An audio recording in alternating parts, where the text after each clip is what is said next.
This episode is proudly brought to you by the TPG Telecom Foundation, dedicated to creating opportunities to improve the health, well-being and education of Australian communities in need. Hi, I'm Megan Gilmour, MissingSchool co-founder and CEO, and this is Live&Learn. This is the podcast that unearths insights at the intersection of health and education, building a powerful alliance to keep kids with complex health conditions connected to school from anywhere. The podcast is recorded on Ngunnawal land, and we acknowledge and pay respect to the traditional owners of this land and the land on which you're listening. Welcome to our weekly webcast, a place to zero in on the interplay between health and education and to amplify the voices of those supporting school students to navigate their educational journeys despite complex health challenges. And today we have with us Jillian and Hannah. Jillian is an early childhood teacher and family daycare educator whose husband Peter and daughters Matilda and Eleanor all live with Charcot-Marie-Tooth 1A, CMT 1A. A long-time supporter of CMT Australia, Jillian co-founded the CMT Aussie Kids Program with Peter to connect, support and empower young people and families living with CMT. Hannah also joins us. Hannah is an 18-year-old Year 12 student from South Australia living with CMT Type 3. A swim teacher and aspiring law student, she's passionate about disability advocacy, and as a CMT Aussie Kids mini mentor, she supports others facing similar health challenges. Welcome, Jillian and Hannah. We're so excited to have you on Live&Learn today. Thank you, Megan. Thank you. So today we're here to talk about supporting school connections for students with complex medical and mental health conditions. Let's head into our first question. So tell us how CMT impacts kids and why it's something every Australian needs to know and care about. So CMT, I think from the start, we need to understand that it presents in a myriad of ways. It isn't just one condition. There are over 100 types. You've just commented that our family have 1A, Hannah has 3. There are over 100 types, and in that way, there's 100 ways that it can actually look. So I think that's probably the way that it impacts kids. You can have kids from not even noticing it and not being diagnosed until adulthood, or kids who have symptoms from at least early childhood. It is in that respect a bit of an invisible disability at times, I think. So that's probably that the impact is varied. Mm-hmm. Hannah, do you want to add anything to that at the moment? No, I totally agree. I think that's probably a misconception about the condition, is that it has one look when really it doesn't at all. Mm-hmm. And I'm sure we'll get into that a little bit more. Yep. So many people probably assume things about CMT. You've already kind of opened with some of those assumptions.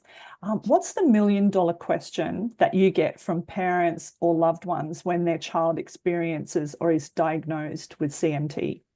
I would say when I have a parent ring us, because that's often the first stop they've made after they've spoken to a neurologist and been diagnosed, the first question they ask is my child going to die, or is their life going to be shortened by CMT? The short answer to that, and it is slightly controversial, is no, they're not going to die, and it certainly will, CMT will impact their life, but it will just make their life look slightly different. The other thing that's slightly amusing, because the full name of it is Charcot-Marie-Tooth, named after the 3 doctors who discovered the genetic problem in 1891, because they mention tooth, people say, what's wrong with your teeth? So I think that's probably something that's a little bit annoying, but it's one of the misconceptions that I'm sure Hannah is able to address fairly immediately. Yes, absolutely. I've been asked so many times, what's wrong with your teeth? When really nothing's wrong with my teeth. No. Yeah, beautiful teeth. Exactly. And thanks for, heading right out of the gate with that one, because I'm sure everyone has that question too. Where does this name come from? So thanks for clarifying that and for letting us know that it's not about teeth. No. So what is the most important thing that you want people to know? I think probably just a more awareness around the condition, but more generally not underestimating people with CMT is a big one that I would say. I think that in particular when you are underestimated, not just by people that you don't know particularly well, but perhaps even your teachers or your family, that you can kind of begin to internalize that, and that can be really limiting.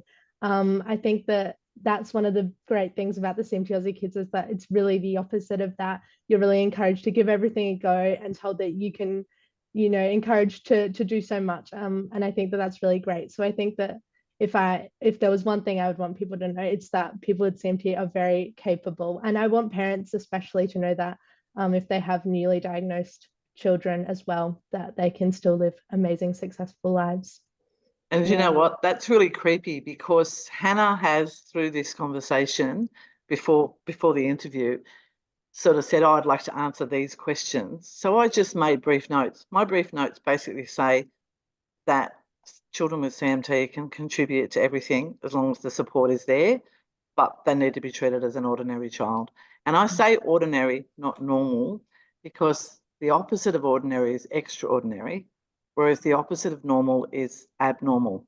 And our kids are not abnormal, they're extraordinary. And I got goosebumps, Hannah, because we haven't discussed what she was going to answer. We've just sort of gone away. And for you to say that is absolutely it. And I think that's actually a reflection of most parents with children with a disability. They just want them to have the same opportunities that their able-bodied peers are having. And that's and you're right, Hannah, that's what CMT Aussie Kids is trying to do. Yeah, that's wonderful. And such an important message to start the conversation with, because we can make sure that we hold that that concept, not just a concept, but an application all the way through as we go into more detail. So I'll start with Hannah because I think we know a little bit about this answer, and then I'll turn to Jillian. So we'd love to know if you're willing to share what brought you into the world of CMT. Hannah. Yeah, so I was born with the condition. It's a genetic condition. Usually it's hereditary, so you get it from a parent, but it can also occur due to spontaneous mutation, which is what happened to me. So nobody else in my family has it. And I was not engaged with anyone in the CMT community until I was about 15, which is when I came on my first CMT Aussie Kids camp. But yeah, prior to that, it was just me, the only one. I was involved in other disability spaces, but yeah, not CMT specifically. And what about you, Jillian? I sort of got hauled into it, not kicking and screaming. When I first met Peter over 30 years ago, on our first date, he actually mentioned his disability. And this is where we talk about that invisible disability. I hadn't actually noticed. I just noticed he walked a bit funny, but everyone's got some strange gait or whatever. And so he introduced me to the world of CMT. And then, of course, as time wore on and we were married, and obviously then even spoke about genetic inheritance and the impact on our relationship and whether we would have children with CMT. We ended up having, as we've mentioned before, 2 children who are now grown adult daughters with CMT. So when they were born, it was sort of almost, well, this is it, Jillian, this is what you're doing. I became involved with the organisation. Before that, Peter had been involved in the 70s, from the 70s in research, because research is still ongoing, obviously, to find not just a cure, but treatments for the CMT. And my mother-in-law had actually been involved before that. She was, active in running as a volunteer, running the organisation CMT Australia when it was first started in the 1980s. So it was sort of a bit default, I've gone in. My mum always used to say to me, what would you have done if you hadn't met Peter? And what would have you, I said, I would have been passionate about something else. There would have been something else. I joined. I'm one of those volunteers that get involved, and I think it's absolutely close to my heart, not just because I have 2 children with it and a husband and various other family members, but because I can see the difference that volunteering does for people like Hannah, who's able to express the community that we create, hopefully. Mm. Nothing like the lived experience to, Yep. bring you into things and show you, well, what others just can't see if they don't live with or have someone who's living with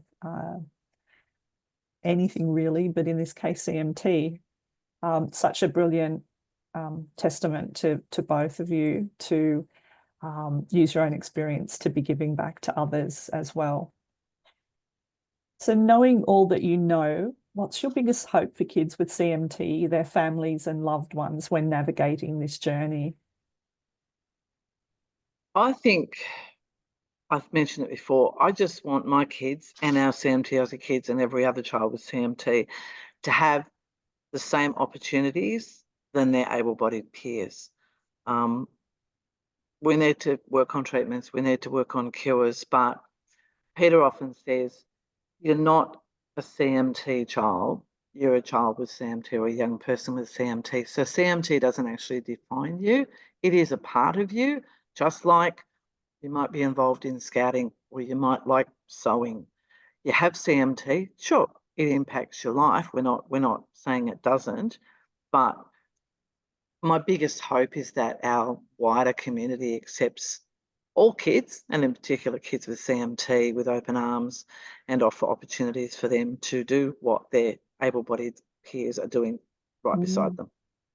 Yes, Jillian, and I love what you said earlier, which is about not just what we can do for children with CMT or living with CMT, but what they can contribute. I think that is a really key thing in all of our conversations, and I've heard it from both of you. And that's, sorry, can I interrupt then, Yes, Megan, please. to say that's one of the reasons why when we started the camp 15 years ago, we just had the kids attending. And then as time wore on, we could see the value in having our mentors program, which is what Hannah is part of, so that it's not just Peter and I who are in our, older group, age group. Peter still has the CMT and he's a great example, but we wanted these kids to be able to relate to each other. And that's why I think even our mentor program and our Big Kids program is so valuable, because it's these kids sitting alongside Hannah in a wheelchair going, oh, wow, you just climbed up a wall.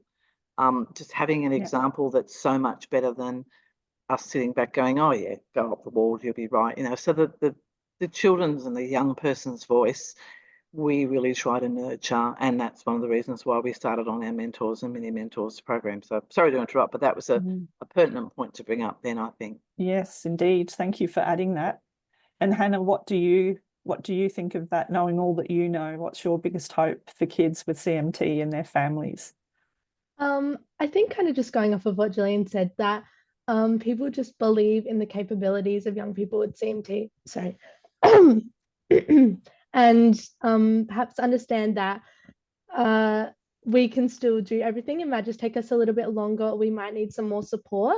And I think I really want young people with CMT to know that they're still capable of so much and can do anything. And they might need a little bit more support, but that's okay. Great. Okay, so if you could just tell us, I know there are, I think you said 100 different presentations or more. What are some of the common and perhaps frustrating misconceptions about CMT? And perhaps you could start with some examples about how it presents. And how have you seen, those presentations create public misconceptions and impact, therefore, the kids and families? It's difficult to talk about misconceptions, I suppose, because there's just so little awareness about the condition, at least in my experience, that nobody really knows what CMT is, so they can't really have any misconceptions about how CMT will affect you. But I suppose a misconception is that I have some sort of other condition. And I think especially what we were talking about earlier, how there's so many different ways that CMT can present, even if somebody does have perhaps a little understanding of what CMT might be, they don't necessarily look at me and think that that's what I have. And that is not just the public, that's also doctors and things like that, that don't have that kind of awareness, and that can be frustrating at times. And I'm sure it's equally as frustrating if perhaps your CMT is more hidden. Mine's not. I'm a full-time wheelchair user, but and that is definitely a misconception that people have, is that we have another condition, or that CMT only looks a certain way, and therefore you must not have it. And I think that can really be a barrier, especially in navigating the healthcare system. Yeah. I think also adding on to what you've said, Hannah, is that so Eleanor, one of our adult daughters, has a disabled card, a parking permit, and she's quite entitled to use it. She's got the diagnosis, and because she's young, she'll actually comment. She'll say to you, "I'm supposed to not have a disability because I'm young," and the amount of people who've actually bailed her up in the disabled spot and gone, "Oh, you can't park there because it's a disabled spot," and Eleanor says, "Well, I have a disability." "Oh, how can you have a disability?" Because they're both in their 20s, and she said, "Well, I had." So there's that unforeseen frustration as well. And you're right, Hannah, I support that fact that it's a silent, it's not always there, it doesn't look evident. Certainly from Hannah's point of view, she's in the wheelchair, you probably don't get as much pushback in the disabled parking.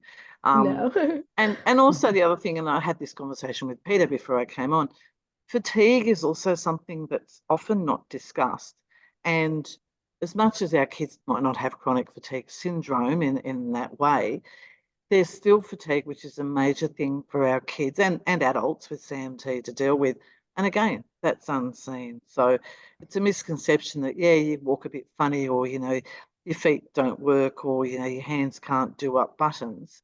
But it's a lot more than that, just struggling to keep up with everyday life. Peter actually describes it as he wakes up in the morning and he feels like he's already run that marathon.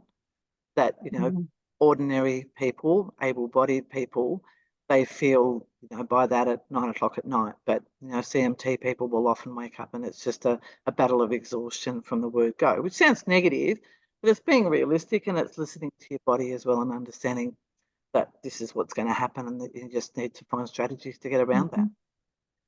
Yeah, and to add on to that point, Jillian, I think from the outside, especially when people look at me, they might just think, oh, her legs don't work.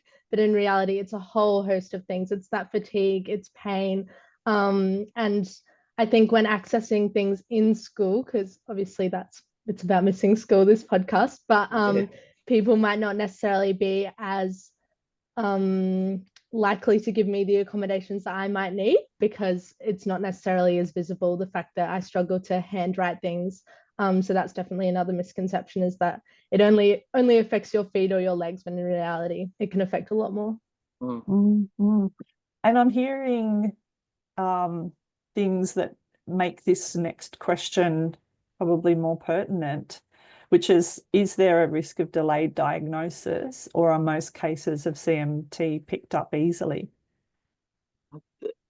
The education of our medical and allied health professionals is ongoing, and that is something that CMT Australia, the organisation that I volunteer with and has CMT Aussie Kids under it, is passionate about getting the word out. As I said, I'm not bagging out our neurologists, but in a lot of cases, the neurologist's role is to diagnose and then move on.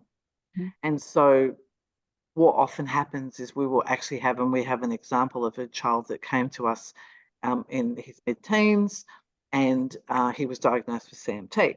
And we were like, okay, great, came to camp.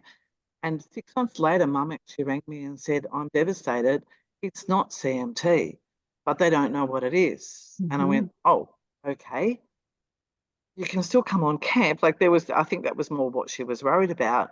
Anyway, as time wore on, 6 months later, it was CMT, but it was a new type they hadn't even discovered. And it was through this genetic testing and things like that. So, I mean, in some respects, that was great, because he still had the community to connect with.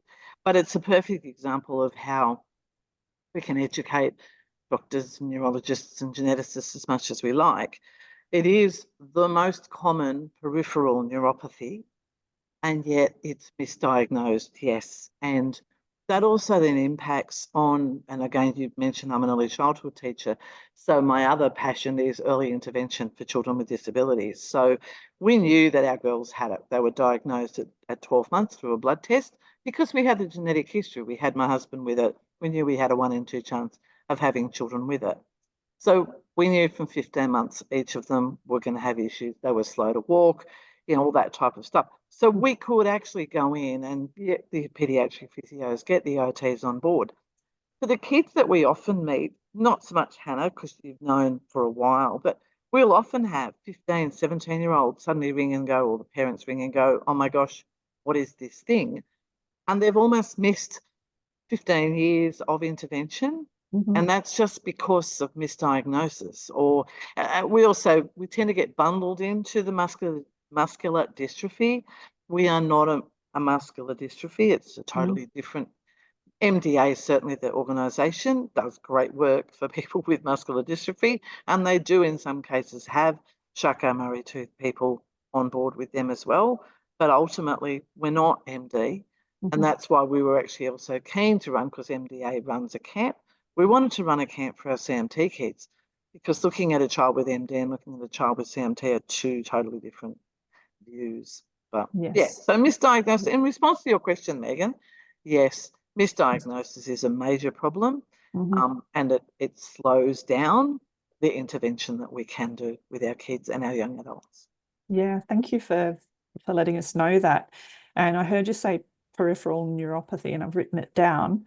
So for people out there who wouldn't understand what neuropathy means, could you give us like a layperson's point of view? So I describe it, and I've always described it as everybody has messages that come from our brain to, in this case, our extremities. The periphery is your fingers and your toes, or your feet and your hands.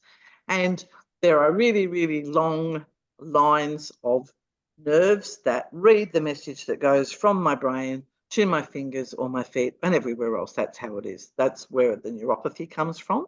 Doesn't actually impact intellectually. It is purely a physical disability. And my description is, Megan, yours and my messages are on these great electrical things that connect. And we get the message straight away. We're just about to fall over. Our brain goes, well, hang on, you've got to intervene to stop yourself from falling over. In Hannah's case, let's pick on poor old Hannah, because she's the one with CMT sitting here.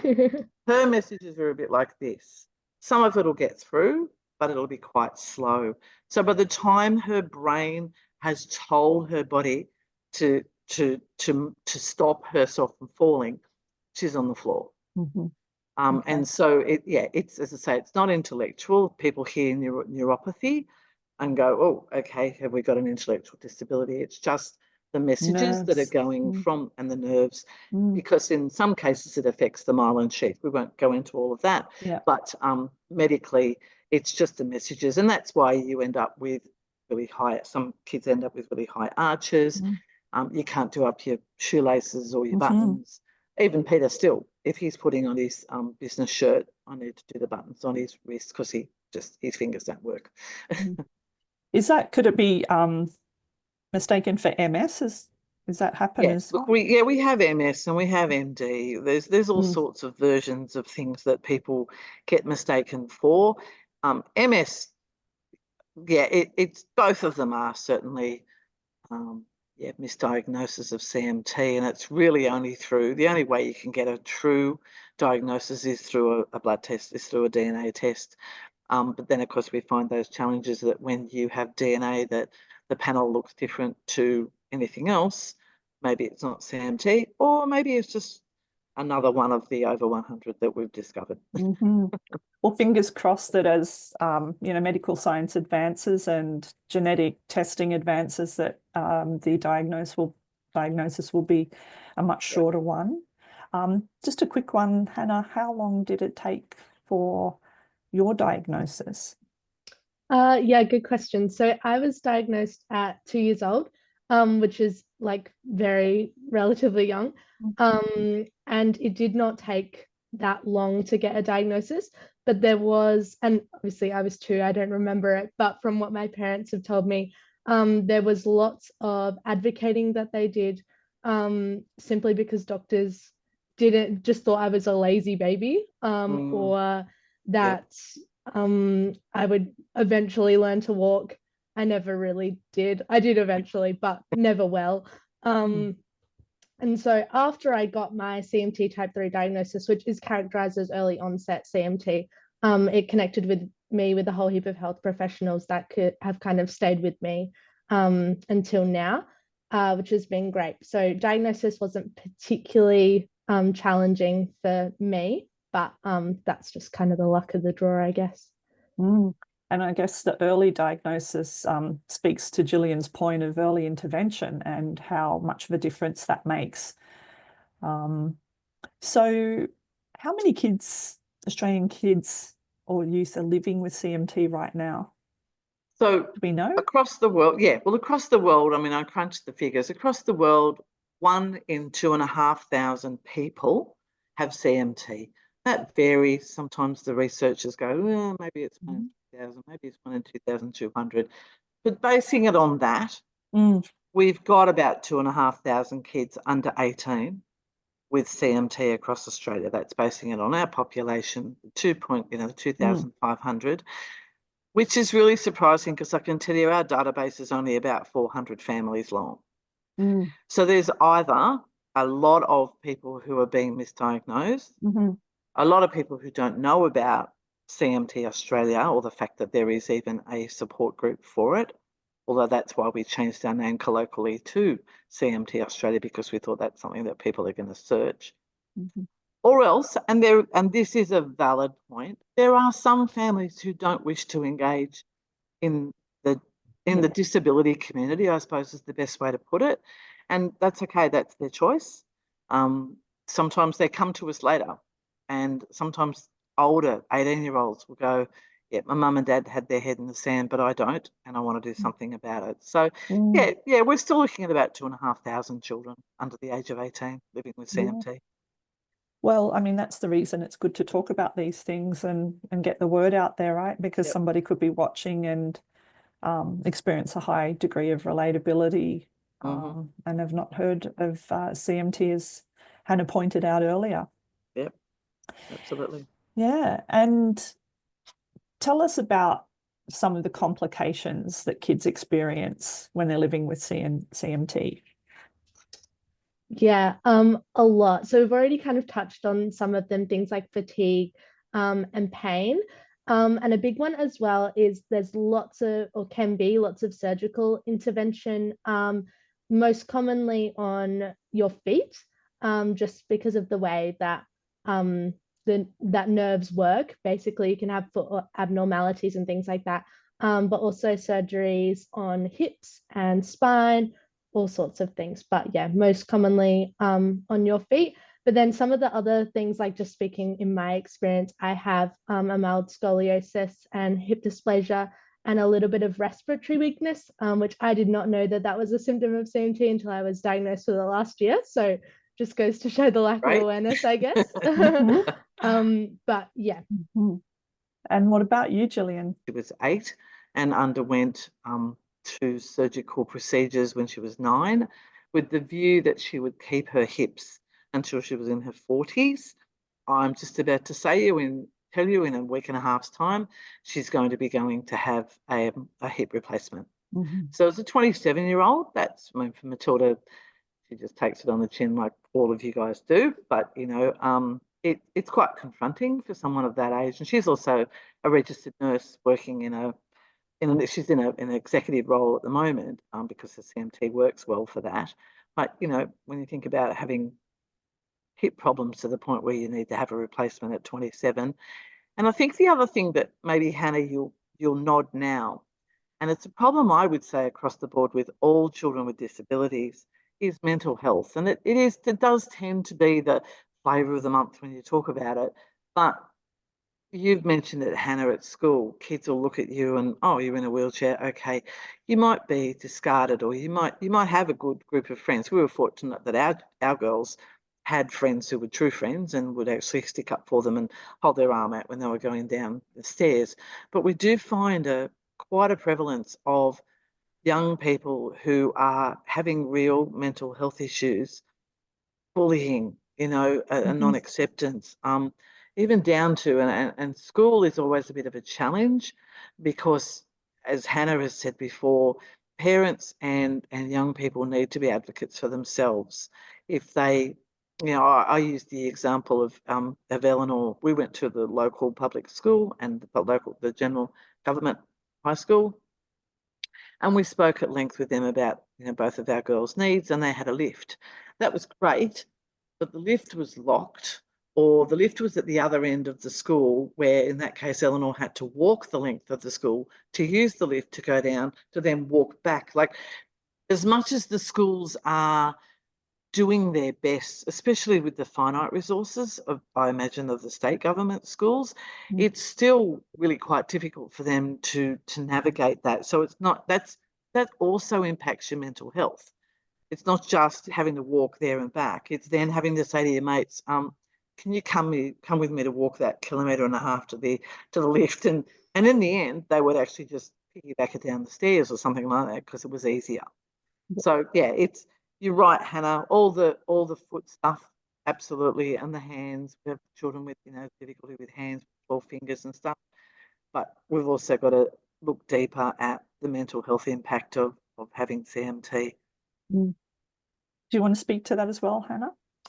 Oh, I couldn't agree more. I'm actually surprised it didn't cross my mind to write it down, actually.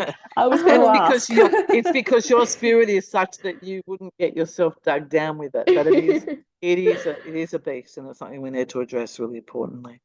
Absolutely, yeah. I think it's not just as well, like obviously surgeries and things like that take a toll on your mental health, but it's exactly what Jillian's pointed out. All of the social isolation that comes with having CMT really takes its toll on your mental health, not just physically not being at school perhaps when you've had surgeries and things like that, but coming back and potentially not having those solid friendships to really lean on can be difficult, or having to miss out on activities because you can't participate. Things like that can be really frustrating, particularly for young people. Yeah, thanks for raising that, because after Hannah gave her original answer to this question, I was going to ask it, but you stepped in, Jillian, and we've rounded back to Hannah, so that's really great. Important. And I say it's great because we do need to have this conversation. We do need to create that awareness that's not out there, where it could be a physical disability, in this case it is, or even a physical, medical condition. And what we know is that the two go hand in glove, and, wherever the issue starts, it affects the other parts of us. So, we're whole people, that we often see this splitting of, oh, you have a disability, you have a medical condition, and you have mental health issues. And we talk about this at MissingSchool as the Venn diagram, really, of things that a young person might be dealing with. And not just those things, but they could live in a rural or remote area. They could have other socioeconomic issues. It's an intersectional, we're intersectional people as well. And to make sure that everybody knows that these things go together, and that adds to that level of invisibility as well. Yep. So, we can only see the outside, we can't see the inside. And it's a big point that we make to government as well, because there seems to be a hyper focus on mental health now, and rightly so. But we don't want that to come at the expense of physical disabilities or medical conditions that need to be included in that conversation as well. So we're really advocating to not look at these things as silos. Yep. Yeah. So as we head into the school, the bit that's a bit more detailed on school, I'll kick off with a question for both of you on how are siblings and peers of kids with CMT impacted, and what should families be across, or even schools for that matter? I've written 3 words to the response to this. It's the same as everybody else who have children with a disability. Mm-hmm. It's about involving the siblings. We actually had, previous to now, we've had 3 sisters, 2 of which had it and the other one didn't. Mm-hmm. And the 2 sisters used to come to camp, and the one who didn't would cry because she wanted to come to camp, which I think really shows that it's not about the camp. That's not what it's about. It's about being included and being inclusive to our kids with CMT. Now, certainly we don't run a camp for siblings. We could, but we have a life as well. So we're sort of just trying to keep it prioritised for the kids at the moment and the young adults. But I think any challenge, and we didn't have that challenge because the 2 children we had both had CMT. You know, I think any challenge that you would have when you have a sibling who doesn't have it, we've started to address, because we've actually had what we call family fun days every year across Australia and New Zealand, where everyone can come. So we've been to the zoo, and we've been to like an amusement park, and just financially just fundraise to be able to support, you know, the purchase of the ticket, so that mum and dad and, you know, sometimes 3 or 4 kids can come, and that unaffected sibling can actually see that there is some benefit in having a big or little sister or brother with CMT. And it's all about, and again, coming from an early childhood point of view, it's all about addressing your parenting as well, and acknowledging that it can be a struggle to parent somebody with a disability, but it can be even more of a struggle to make sure that the non-affected child isn't feeling alone or ignored. Yeah, Hannah would probably have better words to say on that, but that's how I feel about the siblings' impact. Thank you. Yeah, that's absolutely true. I have a younger sister that doesn't have CMT. And I think one of the great things that my parents did in raising us was just they treated us very equally, very normally. Obviously, there were some, like, I would need some extra support to do things, or I'd have appointments that I needed to go to. And so I'd need, I guess, a bit more attention in that respect. But in every other aspect of our lives, we were very much treated equally. And that doesn't mean that she didn't, you know, I know at times she would have definitely struggled. Perhaps I'm a bit of a different older sister figure than what other older sisters might have been, but you know, we still fight like normal sisters and do everything the same as normal sisters. So yeah, but I think the best part about our childhood was that we were treated very similarly, and that I think aided her in not feeling so alone. And I also think that people like Hannah, who have the attitude that she does, and she's an extremely positive young woman, as you can see, her resilience is actually a really good example for her younger sister. And her parents are part of that. I know her parents very well, and we know their commitment to bringing up 2 even-minded young women. But I think maybe your little sister's actually looking up to you and going, wow, this is how I want to do things. Yeah, you can still have an argument, but I think, yeah, developing resilience in both kids, the affected and unaffected, is really important as well. And we'll probably pick up a little bit of this in some of the next questions about siblings and peers. We've talked about data. What's the current population of school-aged children with CMT, and then how accurate is the data tracked, for example, in Australia? Yeah, so no, it's not. And again, I'm basing my numbers on school-aged, you know, dividing the population by the 1 in 2,500. So we've got approximately 2,000 children within the school system, aged between, you know, from kindergarten to year 12. So we're looking at about 2,000 across Australia. Yeah. And it's good to note that one of the other organisations we talked to quoted me in saying, no data is data.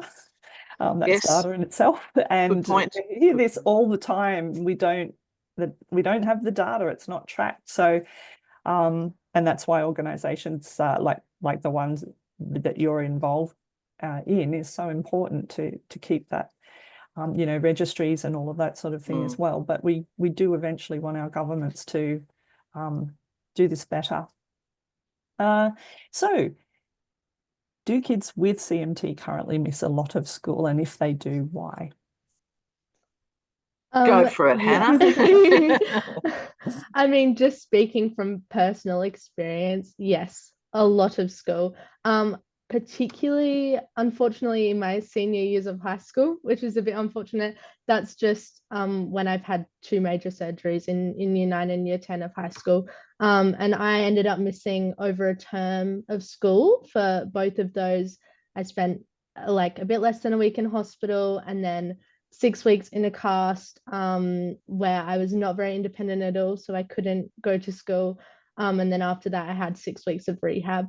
And my rehab was at the Women's and Children's Hospital in Adelaide, which is over an hour away from where I lived. So a big commitment for my family. And yeah, I certainly missed a lot of school. And then just ongoing appointments all the time. And that's been from like when I first started school all the way until now. So yeah, definitely missed a lot of school, but I am very lucky that I've had some incredibly supportive teachers and school environment that have supported me.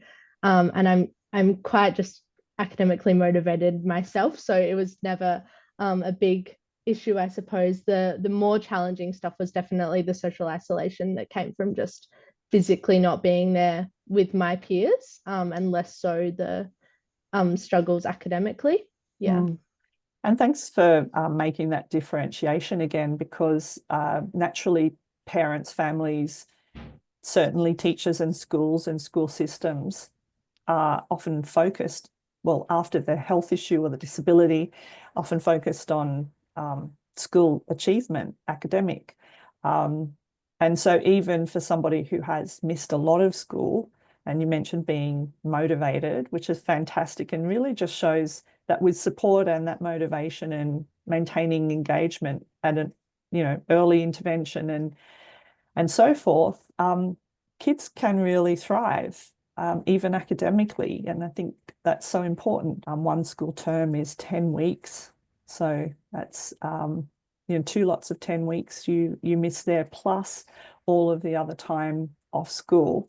So even though Hannah's presenting as someone who does well at school and is motivated, just to pause and think about how that would feel to be at home or in a clinical setting, away from your peers and away from home, and what that experience might entail for any of us, but particularly for somebody who's dealing with, you know, the physicality of that situation as well, and the mental health aspects of it. And just yeah. sorry, just to add to that as well, I think I was quite lucky that I missed those big chunks of school after kind of COVID came through. So online learning was really, everyone was very used to it. So I was quite lucky in that sense that I could still connect physically in the classroom.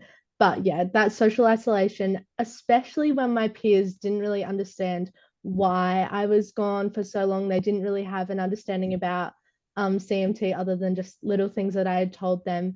You know, I told them I was getting surgery on my feet. They thought I'd be back in like a week, and I was not. So that was definitely the hardest part. So are you saying that you were able to maintain a telepresence in the classroom when you were in a clinical setting or at home? It was an option for me too, and I had a great teacher that offered to Zoom me into all of my classes if I wanted, but I was not really feeling up for it, so I rarely did. But I definitely did have that option, and some amazing teachers who facilitated that for me as well, if that's something that I wanted. I'm pleased that you said that, because the offer of it was the critical point here. And that's what we fight for. So it's not about forcing kids. It's about actually offering that to the student and the family as the business as usual offer in this day and age, in the 21st century. So that if possible, that person could join in, and we see it happening all the time over in our world here in MissingSchool. So it's really lovely to hear that your teachers did that and were offering that to you. What are some of the critical times in the school life of a kid with CMT, and what should families and schools be prepared for at these different times or critical times? Obviously I've already touched on one, which is surgery. That's a big one. And providing the opportunity for online learning to be able to stay connected to the classroom and with teachers and things like that. But also I had written down here big transitions in school life. So moving from primary school to high school, or I know at the high school that I was at, year 7 was you just kind of stay in the same room with the same teacher. There wasn't a lot of moving around. And then year 8, you're going all around the school to all different classes with a whole heap of different teachers who perhaps didn't understand that I couldn't handwrite my notes. I had to type them, things like that. So I think talking to the student about what their needs are, how they can better be met, perhaps what their expectations might be during these transitions, and whether they'll be able to manage and what support can be provided to them is really important. Yeah. I think exactly, and that's the child's voice or the young person's voice coming through. But then what we do is we piggyback on that, the parents' advocacy. Again, having had 2 daughters go through, and I imagine, Hannah, you're the same. Once we hit high school, and you and I must read minds because my word says transitions. But once we hit high school, we realised very quickly that Eleanor in particular, our younger daughter, was going to have issues with her handwriting. We already knew that. So we had been engaged. We had engaged an occupational therapist before, but that OT really stepped up to do a lot of reporting, communicating back to the school about exam provisions, to the point where once we got so putting in support mechanisms, exactly what you said, Hannah, but from a parent's point of view, then advocating for the child to ensure that the opportunities they were actually going to have from an exam point of view were actually going to help them get through those exams. Now, Eleanor's a perfect example of that. She's similar to Hannah 5 years ago. Eleanor's now a 5th year law student, but she knew she needed to get an ATAR or a final mark, because we're in New South Wales, that was pretty good. She needed to be in the 90s. She knew that the exam provisions that she had up until the final exams were adequate and enabled her to show her skills and her knowledge and her academic abilities. But once we hit the HSC, once we actually hit the final, the government takes over.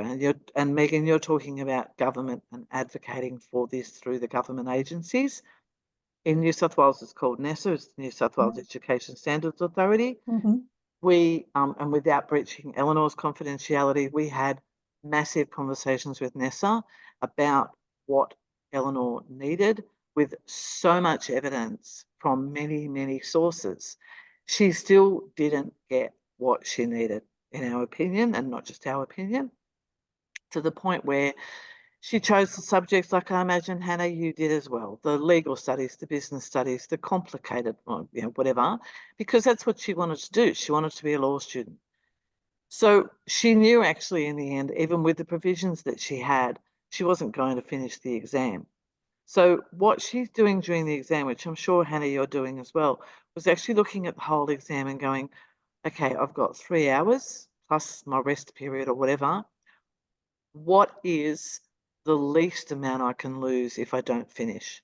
So she might do the 3 essays and she wouldn't do the short answers because So she's strategically that's choosing. right. But that's also being strategic during an exam scenario when you have a time. It's your HSC. There's so much pressure. So the fact that NESA really in that case didn't come to the party, we also then got to the Human Rights Commission. It got to that point and they reviewed her, and I actually spoke to the assessor through Human Rights, and she said, yeah, look, we're a bit of a toothless tiger when it comes to NESA.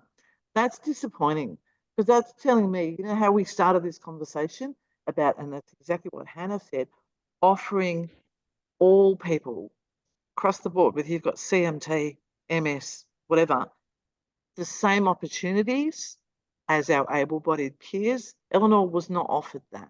And so in the end, of course, she beat the odds, and a bit like you, Hannah, she was determined. and she managed to get those marks to get into uni. Mm-hmm. But why should children and young people with a disability have to work harder for the same privileges that our able-bodied students have already got? And that's something from a missing school point of view, I'd love to see that advocacy. And I know what I've just said is probably a little bit controversial, and there'll be others who think, oh, well, you're all right, you got there. But it was still, why should that? 6 weeks before the HSC, we were having conversation with the human rights. We actually didn't tell Eleanor, first of all, because she already had enough going on. In the end, we had to, because they needed to talk to her. So, it's just... Look, I think this shouldn't be controversial, because any public authority is, democratically, should be democratically able to handle conversations about this. And I think it's a particularly strong example to hear. And I think these are the conversations that need to be had. These are the things that need to come out. And people need to know it's not just you, because we've heard this story a lot, and we've heard this a lot about Nessa. We've heard it about other, parts of the system as well. But obviously Nessa has to uphold a certain standard. That's what it is, a standards authority. But there's something not joining up there when the Disability Standards for Education, which is a national regulation under the Disability Discrimination Act, which sits under the Commonwealth Attorney Generals, and is all about providing equal opportunity through adjustments throughout every single school in Australia, or every single education institution. So that includes early childhood, it includes vet sector providers, obviously, and higher education, universities as well. So I guess, coming from a curiosity point of view, why would the HSC and standards in one state not match what the disability standards for education require at a national level? That's my question. And because that's what I hear when I play back what you're saying, is those provisions, those adjustments were not being able to be applied in that, that year 11 and 12 situation. And we've really heard some very, very upsetting things about year 11 and 12. And since we were talking about transitions a moment ago, and how critical they are in any person's life, and the kinds of pressures they bring anyway, that to be doing that and needing to do that at such a crucial time, we need to address this. We need to do better. And thank you for raising it. It is this kind of evidence that helps us to, I guess, collectivise across all of the organisations we talk to, is to draw that out and say, this isn't coming up just once, this is coming up often. And so I think that is the benefit of these conversations from a data point of view as well. Can I point out very briefly the end story of that? Of course, she got into uni and now in 5th year doing a double degree in psych and law. The university that she went to didn't actually care what exam provisions she'd had in the HSC. They basically addressed it right from the word go and said, what would you like? Well, there we go. And that's now what she's getting. And that's like, Eleanor was like, oh, okay.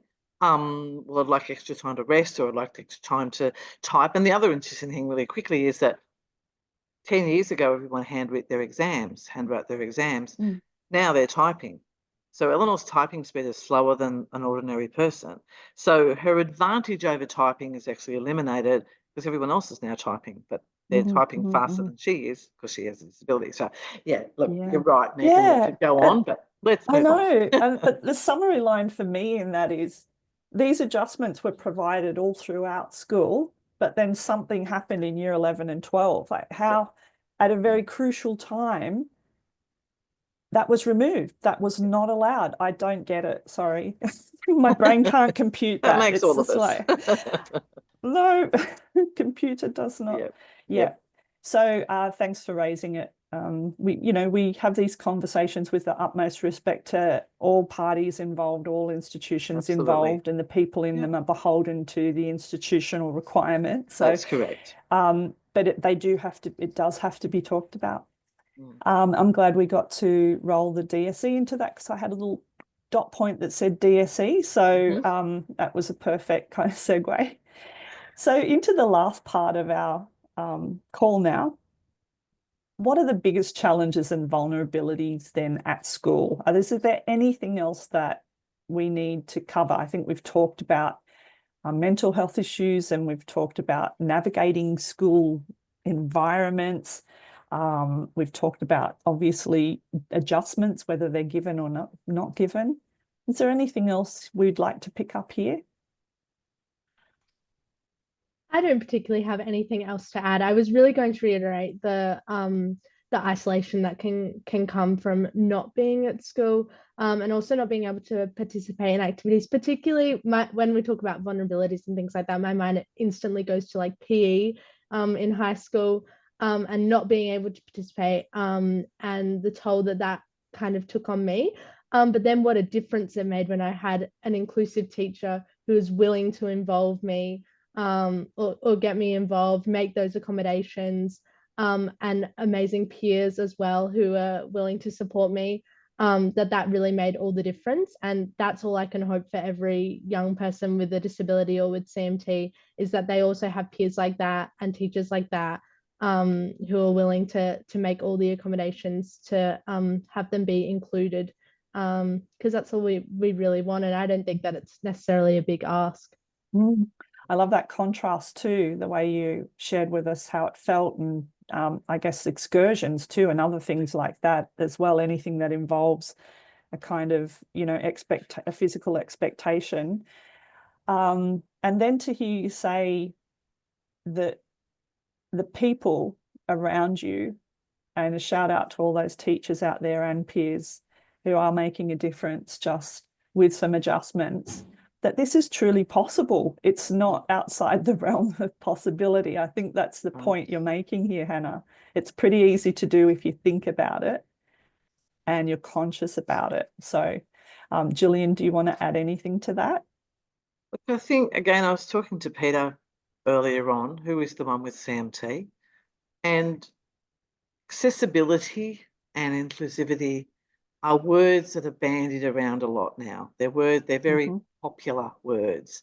We're ticking our boxes because we've got a disabled person or a woman or, an Indigenous. I'm just choosing these random things. But what accessibility looks like to Hannah is different to what it looks like to me or to Megan or to the school. And I discussed, the lift sort of situation. But properly addressing those accessibility issues is not exclusive to people with a disability. And Peter's comment was, and I quote, properly addressing accessibility is good for everyone. Yeah, I love that.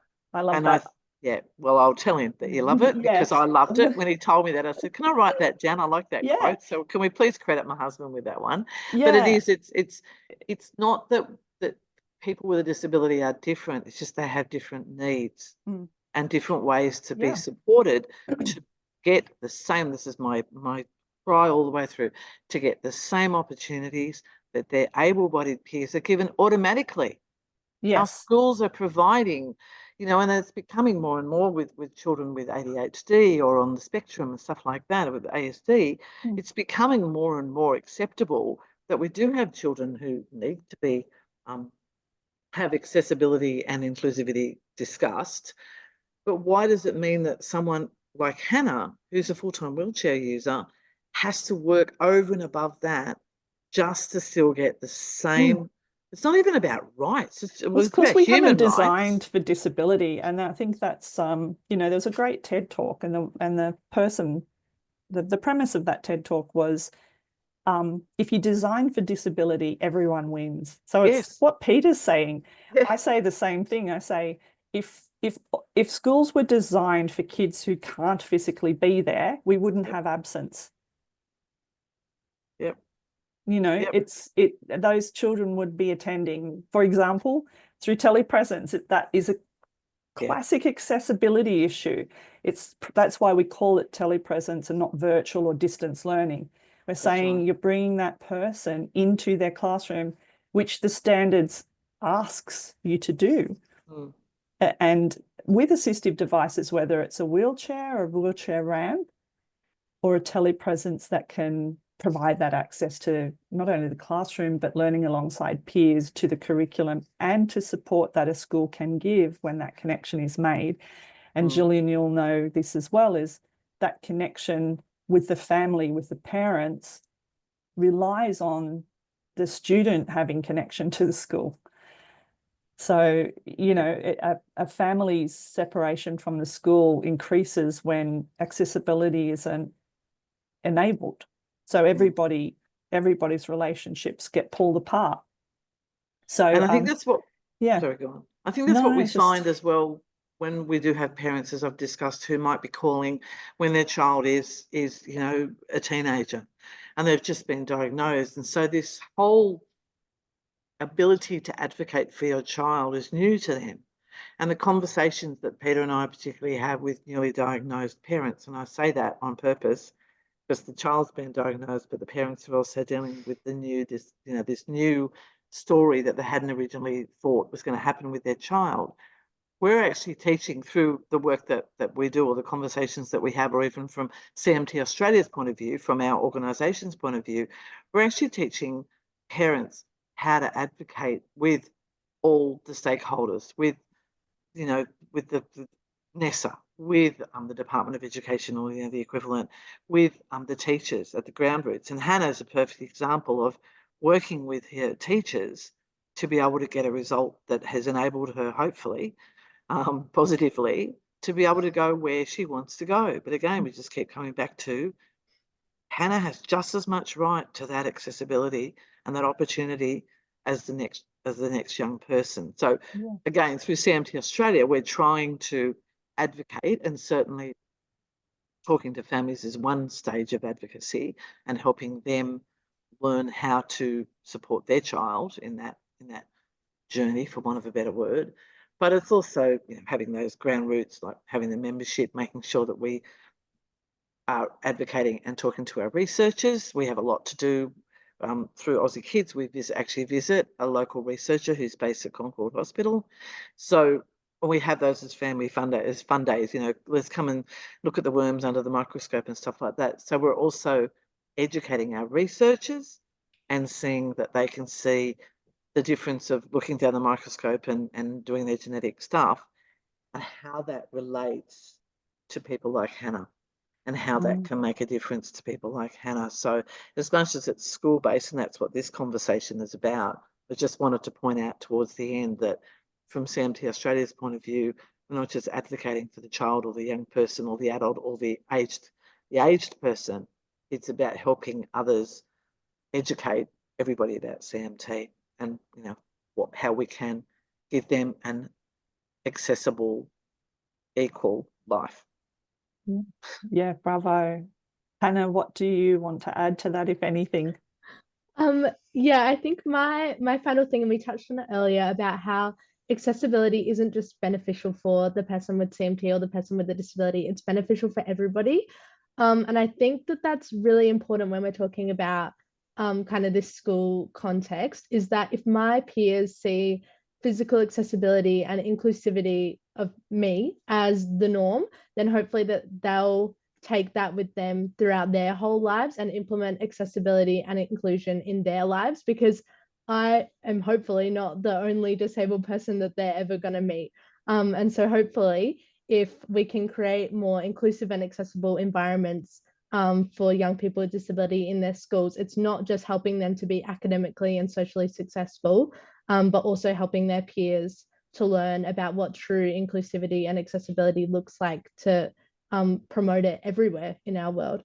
Yeah, here. I Perfect. so agree with that. And just the way we've seen our world, our country, our spaces adopt these more, this broader thinking around differences between people.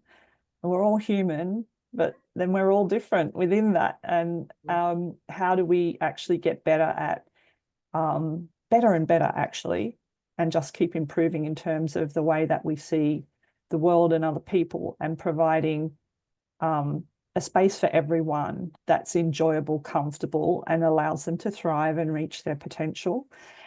And I've been thinking about this a lot lately, and I echo what Jillian was saying earlier about these terms like access, equity, inclusion, participation, and the way they just roll off the tongue, and the way that I summarize that, and I've been summarizing that for myself, and the way that I want to talk about it in future is to always say those are process goals, not outcome goals. Yeah. So it means we're doing it. We're not just aiming for that as an outcome, oh, we were inclusive. No, inclusion is active. It's happening now. Is it happening or isn't it happening? Participation, are people able to participate? Is it happening now? Is it not happening now? It's a process rather than some highfalutin outcome. Yeah. That's measured later. It needs to be measured in the moment. So as we get to the end, and this has just been such a juicy, wonderful conversation, and thank you so much for it. Is there anything else that we should be asking about school quality of life for young people with CMT? Hannah? Honestly, I think that we've really covered it. It's been such a great conversation. Thank you so much for having me. Yeah, I would just like to sum up by saying that I hope, and this has been reiterated throughout all of our conversations, but I hope that the outcomes for young people with CMT or young people with disability in their school can be the same as their able-bodied peers, and that they are provided with the same opportunities as their able-bodied peers to be successful, and hopefully that translates to their entire life. Yeah, and I think Hannah is a perfect example of a young person with, I would use the word severe, Hannah, simply because you are permanently wheelchair bound. That sounds depressing, but it's being realistic, and I know that Hannah is very realistic. But I think Hannah's a perfect example of what a positive, reflective, intelligent young woman looks like with CMT, and we've got many of them. But when we first addressed this podcast, Hannah was the first with her hand up and said, I'd really like to do this. And I can see, and I've known Hannah for probably 5 years now, and I can see that the future of CMT and the kids and their positivity is very much embraced in the words that Hannah's using. But I think across the board, if we have the inclusivity and the accessibility and the, all of that bundled up into one, to my chant, let's just give everybody an opportunity to be equal, not an animal farm, George Orwell equal, an equal that represents something that is attainable for all. That's a great call to action. And Hannah, do you have something to sum up in 7 words or less as a call to action? No, I don't. I think that it's hard to sum it all up in 7 words or less. So no, I don't. I think just our entire conversation really covers it all. And I don't really think it can be summed up in 7 words or less. And I know Jillian's been full of praise for you, Hannah. I know you feel the same about Jillian, and I certainly do as well. To have people in the world who are willing to give up their time, devote, commit their energy, passion, their gifts to support other people, to be able to hold up a lived experience opportunity like the one that's been created by Peter and Jillian for kids as well, to bring people together, and that lived experience, shared experience situation, it makes sense, and there's so much you don't have to say, so that's so much that you can therefore do and enjoy. Sure. and be understood and have fun. Like, this is about fun too, right? It's about living. And that's why we call this Live and Learn. And of course, I do want to celebrate Hannah as well. And I do want to give that shout out to that looming legal profession. And I wonder how that will be put to good use to make change as well. But certainly, Hannah, you do represent such a beautiful spirit and potential for other young people. There's that thing about you can't be it if you can't see it. So thank you for bringing your full self to this. Absolutely. Thank you so celebrate. much. Thanks for having me. And I'd like to just acknowledge that I probably wouldn't be as confident of a young person if it wasn't for role models that I have in the CMT Aussie Kids and Jillian and Peter for supporting me.